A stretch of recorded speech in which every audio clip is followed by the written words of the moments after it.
ہمارے بعض وہ ملنگ بابے جو ہوتے ہیں وہ کہتے ہیں جی نماز پڑھنے کا حکم نہیں دیا گیا، نماز قائم کرنے کا حکم دیا گیا ہے، ہم نے دل کی قائم کی ہوئی ہے۔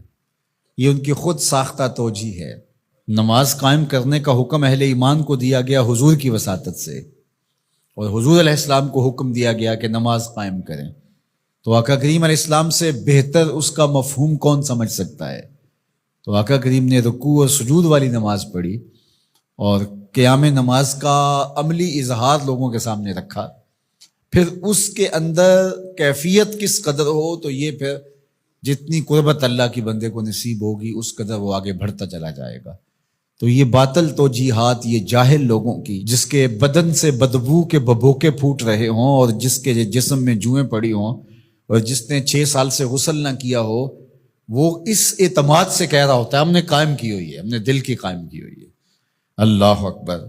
تو یہ اس معاشرے میں ایسے لوگوں کو ماننے والے اور ایسے لوگوں کی باتوں کو غور سے سننے والے اور ان جاہلانہ باتوں کو معرفت کی باتیں قرار دینے والوں کی کمی بھی نہیں ہے۔ تو اللہ تعالیٰ جل شانہ سے ہدایت مانگنی چاہیے کہ اللہ ہمیں ہدایت کا نور نصیب فرمائے۔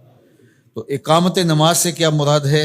اس کی فرائض کے ساتھ ادا کرنا، یا پھر رکوع سجود تلاوت کا اتمام اور اس میں خشوع کا اور خضوع کا اظہار اور اس میں مکمل ڈوب جانا کہ گویا تم اللہ کی عبادت کر رہے ہو تو اس کو دیکھ رہے ہو۔ اور حضرت عثمان غنی رضی اللہ تعالیٰ عنہ فرماتے ہیں کہ جس نے صحیح وضو کیا، حضور علیہ السلام سے روایت کہ جس نے صحیح وضو کیا جس طرح میں نے وضو کیا ہے اور 2 رکعت پڑھی اور اس میں اس کو کسی غیر کا خیال نہ آیا تو اللہ تعالیٰ اس کے پچھلے سارے گناہ معاف کر دیتا ہے، صرف 2 رکعت سے۔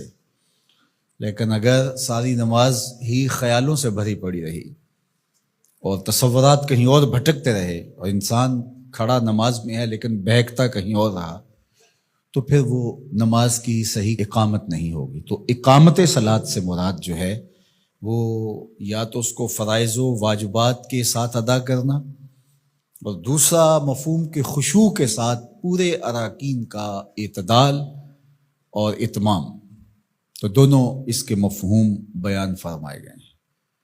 تو ظاہر ہے کہ ابتدا کے اندر تو کوشش ہوگی کہ فرائض واجبات پورے ہو جائیں، تو وہ خشوع اگر نہیں بھی حاصل ہو پایا تو پھر بھی کوشش جاری رکھنی چاہیے، نہ یہ کہ اب وہ تو کیفیت ہی نہیں نصیب ہو رہی تو میرا نماز پڑھنے کا کیا فائدہ۔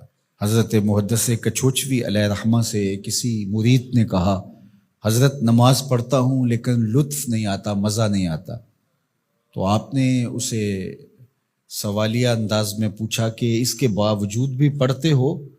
اس نے کہا جی وہ تو فرض ہے، پڑھتا تو ہوں۔ تو آپ جھومنے لگے، فرمایا واہ واہ، تمہیں مزہ نہیں آتا پھر بھی پڑھتے ہو، اس کا مطلب ہے تم مزے کے لیے نہیں اللہ کے لیے پڑھ رہے ہو۔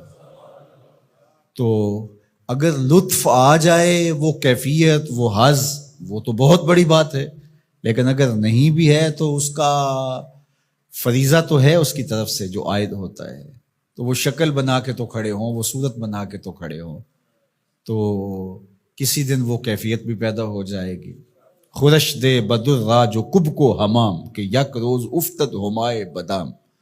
سعدی شیرازی فرماتے ہیں کہ دانے ڈالتا رہے، چوغا ڈالتا رہے، کبھی کبوتر آئے گا، کبھی کوا آئے گا، کبھی کوئی اور فاختہ آ جائے گی، لیکن کسی دن وہ بھی آ جائے گا جس کے لیے تم یہ سب کچھ کر رہے ہو۔ تو اس لیے محنت کو جاری رکھو، کوشش کرتے رہو، تو ایک دن انشاءاللہ اس کیفیت میں بھی چلے جاؤ گے۔ دروازہ کھٹکھٹانا چھوڑنا نہیں ہے، دستک دیتے رہو، کبھی تو بوا کھلے گا نا، کبھی تو آواز آئے گی کھلا ہے دروازہ آ جاؤ اندر، پھر اندر سرور کی وادی ہوگی، کیف کا جہاں آباد ہوگا۔ اور آقا کریم نے ہمارے لیے آسانی پیدا فرما دی کہ اللہ کی عبادت اس طرح کرو کہ گویا تم اسے دیکھ رہے ہو، اور اگر یہ نہیں تو کم از کم یہ کیفیت تو ہو کہ وہ تمہیں دیکھ رہا ہے۔ تو اپنی اپنی کیفیت ہوتی ہے، بہرحال نماز کو ترک نہیں کرنا، بھرپور کوشش ہو کہ خشوع و خضوع کے ساتھ نصیب ہو، تو نماز کی اقامت کا یہی مفہوم ہے۔